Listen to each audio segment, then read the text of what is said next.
guys, what's going on? My name is Akasan. How are you guys doing? Hope you're doing well. Hope you're doing swell. Let's bring this up again. Honest game trailers, The Last of Us Part 2. One of you guys sent me a link on it that I needed to talk about this. Kind of tired talking about The Last of Us. For me personally, I enjoyed the game a lot. It was probably the most emotional sort of game I've ever played. Deep dives. You guys know what Daddy Aka likes, and you know I like that character development and personality-driven type stories. So I enjoyed it. I'm sorry that other people did not, but let's see what Honest Trailers has to say about it. Let's go. Rated S for spoilers. Okay. Oh shit. This video is brought to you by Facebook Gaming. We're building the world's gaming community. Join us and help shape a creator-first gaming platform. Is that good? You can build You guys your let me own know. community around the games you love to stream. Because I will jump over there. Daddy gets the money. Alright. From the studio known for its cinematic masterpieces. Very much so. And also this Pants Bandicoot. Comes the sequel to one of the most highly regarded hallway shooters in gaming history that brings innovation to the series in a way really the does. world has never seen before. Yep. By sucking every ounce of joy out of it. The Last of Us 2. Swallow the bitter pill that is The Last of Us 2. I mean, that's the As game, Neil though. Druckmann reaches deep into his nihilism to bring you a brutal depiction of the evils of human nature once again. Yes. Except instead of any underlying message of hope, everyone just wants to torture and murder each other. As the sequel tries to capture the lightning in a bottle that was its predecessor, but manages to light it on fire instead, creating a Molotov cocktail of controversy, with rumors of extreme studio crunch times, massive story leaks, swapping out voice lines and character skins in trailers, I did not like, extremely restrictive review agreements, and absolutely historic review bombing. Everyone on the internet decides that the game is either a monumental work of art or an absolute flaming pile of trash. Very true. Very true. The real answer is somewhere in between. Okay. It's an unparalleled technical achievement that makes you feel like a pile of trash when you play it. Enter the overgrown wreckage of Seattle as you explore a city turned into a lawless crater of destruction in the aftermath of a pandemic. Yeah. Much like actual modern Seattle. Yep. As you explore beautifully designed set pieces of dilapidated buildings, broken bridges, and dense forests that start off with a surprisingly open zone to explore at your own pace, before funneling you back into one-way corridors for the rest of the game. You'll pick through every last closet so you can hoard half scissors like they're elixirs in a Final Fantasy. Quick saves with the combinations that people helpfully left on notes 5 feet away. Find your 18th pristine guitar so you can play your girlfriend the world's worst cover of Take On Me. It was cool, man! And solve environmental puzzles designed so they can show off their rope physics tech. While the hint button screams at you to move along so you can get to the next cutscene about savagely beating someone to death. As the game's incredible acting, animation, and environmental design do their best to cover up for the fact that this entire series is basically dark Uncharted. Yet another dog's skull in the graphic combat of The Last of Us 2. Is that what Uncharted's all about? As the already gruesome executions of the previous games are given the best treatment money can buy. And your horrendous murders are rendered with extreme detail, which would probably be more effective if we hadn't all been desensitized for the past 2 decades to think this stuff is awesome.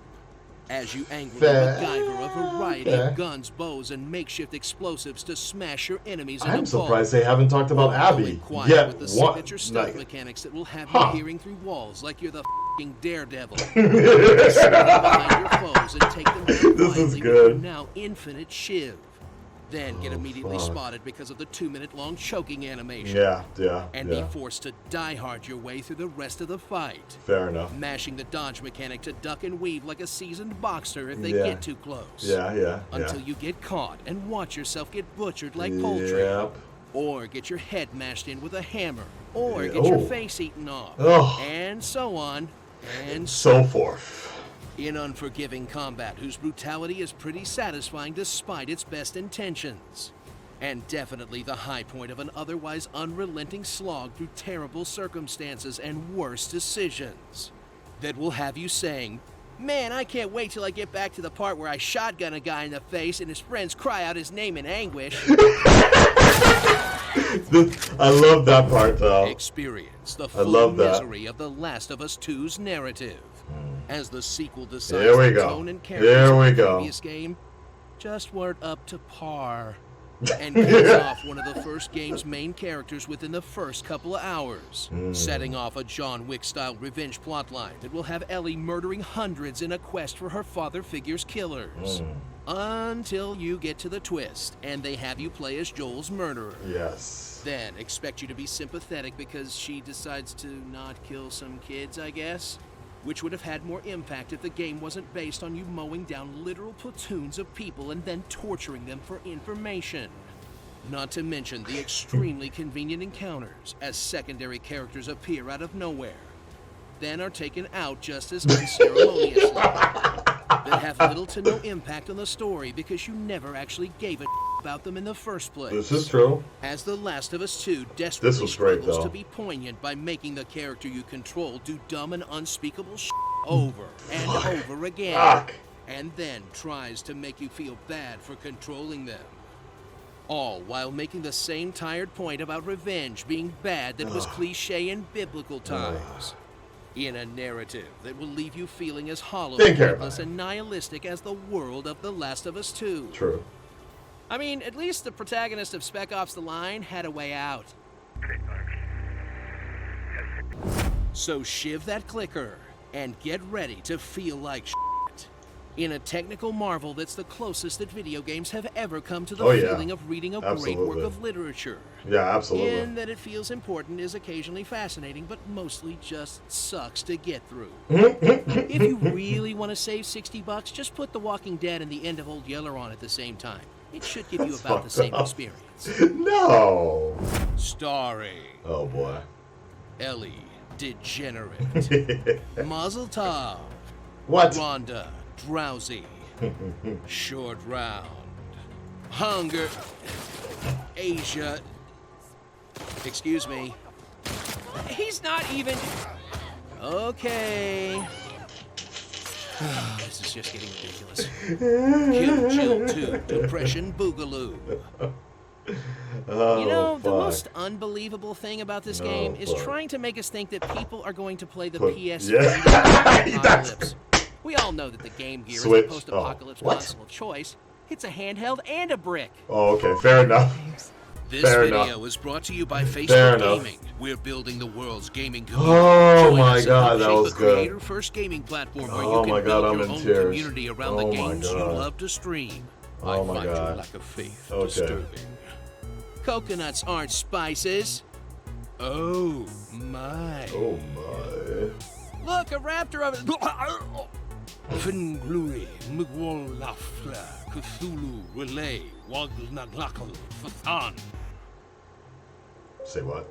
Rated. Oh my God. Okay, let's go back over here. Oh, yo. All right. Sorry, somebody's trying to convince me that Stargirl is worth watching past episode 1. Anyways, what can I say? What can I say? I mean, look, like, I actually, you know what? So obviously, this isn't Screen Junkies doing this. This is Honest Game Trailers. I guess it might be a different team. I don't know, but man, that was funnier than. That was funnier than Honest Trailers has been in a while. I was tearing up, and I actually really enjoyed The Last of Us game because I liked that. Well, so I guess that's the part that confuses me a bit in the sense that since I played The Last of Us, the first one, fairly close to number 2, I always thought that The Last of Us was very nihilistic and dark and was at most time hopeless. I mean, there was one hope with Ellie, and Joe kind of fucked up and saved her. You know, that hope was gone.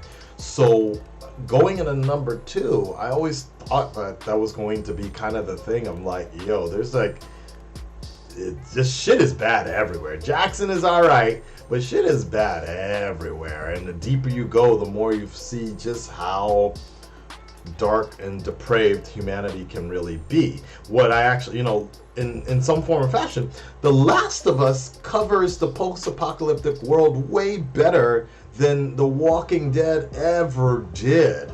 Yes, we are focused on more of a group in a different way. Within the The Walking Dead, we ran into people like Terminus. Were there cults in The Walking Dead? The governor, of course the saviors and things like that, Negan. But you know, with the I don't know. I just thought, for me, I thought it opened up a very huge world of what's going on in Seattle. And then when you get into California and you're like, okay, things are the same but very, very different. Yo, those motherfuckers got slaves in California. And then the whole Catalina situation. You know, the only problem I really just had with the game was it just was kind of too long. Like honest game trailers is really right about the idea of like, you're playing it, but you do not feel good playing through most of that game. Like when I was streaming it, I had to take breaks. Like I was just like, look, I cannot power through this game because it's just emotionally, it's just too much to be taking, and it's just too draining to be playing as Abby. Did not like Abby, but I did not hate her. So I think that's a big difference to make. Like, I actually really liked her story and her particular twist with her father and such.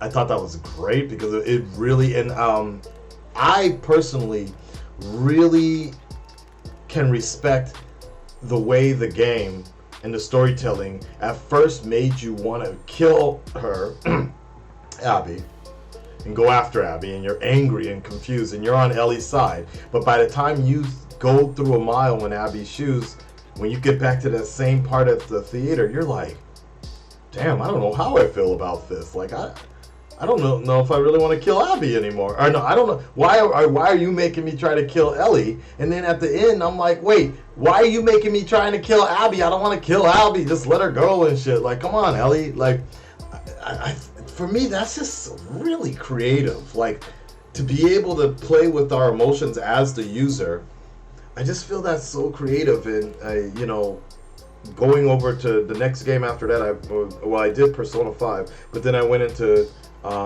Ghost of Tsushima. It just didn't really hold any weight for me, the consequences or any of the story. But we're going to get to that right now. Till next video. Red Dread Nation, stand up, speak up. Let me know what you think of this. Fucking hallway shit is great though.